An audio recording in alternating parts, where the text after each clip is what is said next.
Salut tout le monde, j'espère que vous allez bien. Aujourd'hui, on parle de transition. En fait, je vais vous montrer 3 transitions que j'utilise assez régulièrement dans mes vidéos. Ces 3 transitions-là vont rendre vos vidéos meilleures et les rendre plus dynamiques. Fait que checkez bien ça, on se rejoint à l'ordinateur puis on start la vidéo. Première transition que je vais vous montrer, c'est la transition Light Leaks. Vous pouvez vous procurer ça sur Google, en acheter, il y en a des gratuites à certains endroits. Fouillez un peu, vous allez en trouver. Pour starter ça, on monte, on s'en va dans la bibliothèque de médias. Ensuite, on sélectionne un plan Light Leaks. Vous le glissez-déposez sur votre piste vidéo numéro 2. Ensuite, on referme la bibliothèque de médias. Là, comme vous pouvez voir, notre plan, il n'est pas blendé, c'est juste un plan régulier. Donc, on le sélectionne, on ouvre l'inspecteur. Sous l'onglet vidéo, on descend ensuite à Compositing. Changer le mode de fusion pour ajouter et ensuite on va blender nos deux plans ensemble. Mais là on a un problème, notre plan est beaucoup trop long. Fait qu'on va appuyer le clic droit, on va aller à commande de variation de vitesse. En amenant notre souris à droite de notre plan, on est capable de réduire la longueur de notre plan. C'est subjectif, mettez ce que vous voulez, mais autour de 5 à 600%, ça fait la job. Ensuite, apportez votre curseur entre vos deux plans, placez votre Light Leaks entre vos deux plans afin de cacher la coupure. Puis on a une belle transition Light Leaks. Maintenant, si vous ne voulez pas dépenser ou chercher un Light Leaks, j'ai une transition alternative pour vous qui vous coûte rien, puis ça se retrouve tout dans le logiciel DaVinci Resolve 18. Donc, cette transition-là, pour la retrouver, on s'en va dans la bibliothèque d'effets.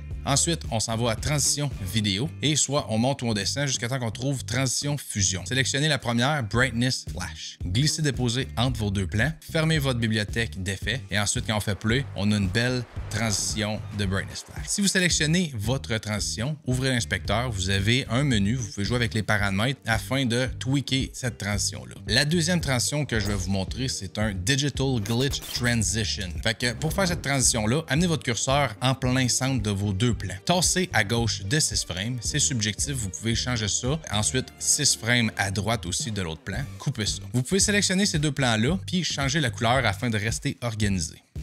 Un coup que ça c'est fait, on ouvre la bibliothèque d'effets, on s'en va sur effet dans la boîte à outils et on sélectionne le Digital Glitch. Sélectionnez Digital Glitch, glissez-déposer sur les deux plans qu'on vient de couper qui ont une longueur de 6 frames. On ferme la bibliothèque d'effets, ensuite on sélectionne un des deux plans, on s'en va dans l'inspecteur, là, troisième onglet, des effets, puis on a des paramètres qu'on peut tweaker. Moi j'aime toujours augmenter le Glitch Chroma Scale et le Glitch Height. Je fais la même chose pour le deuxième plan. Donc, je le sélectionne, on ouvre l'inspecteur, ensuite on s'en va dans Effets, Glitch Chroma Scale et Glitch Height. Un coup que ces deux plans-là ont été modifiés comme ça, je sélectionne le premier, on s'en va dans le cinquième onglet, l'onglet de l'étalonnage. Ensuite, on va faire le raccourci Alt-Y. Ça va nous amener 3 nœuds.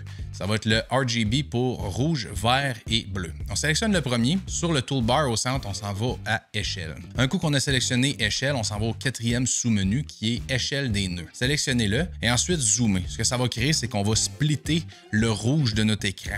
Quand on crée des variances là-dedans. Même chose pour un différent channel, comme par exemple le channel bleu. Donc, on zoome, on peut même leur donner un peu de PAM. Puis, ce que ça fait, c'est qu'on va créer plus de distorsion, plus de RGB de couleur.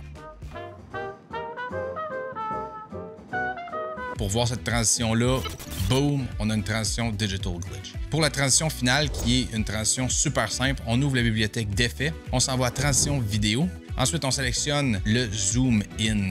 Donc, on sélectionne cette transition-là, on la glisse et dépose entre nos deux plans. Et si on fait play, on a une belle transition Smooth Zoom In. Fait que faire des transitions, c'est bien le fun, c'est bien beau, mais il faut absolument que tu apprennes comment faire tes montages vidéo plus rapidement. Puis t'es en chance parce que j'ai justement fait une vidéo sur le sujet, juste ici, qui va te montrer comment faire tes vidéos 10 fois plus vite. Yes sir!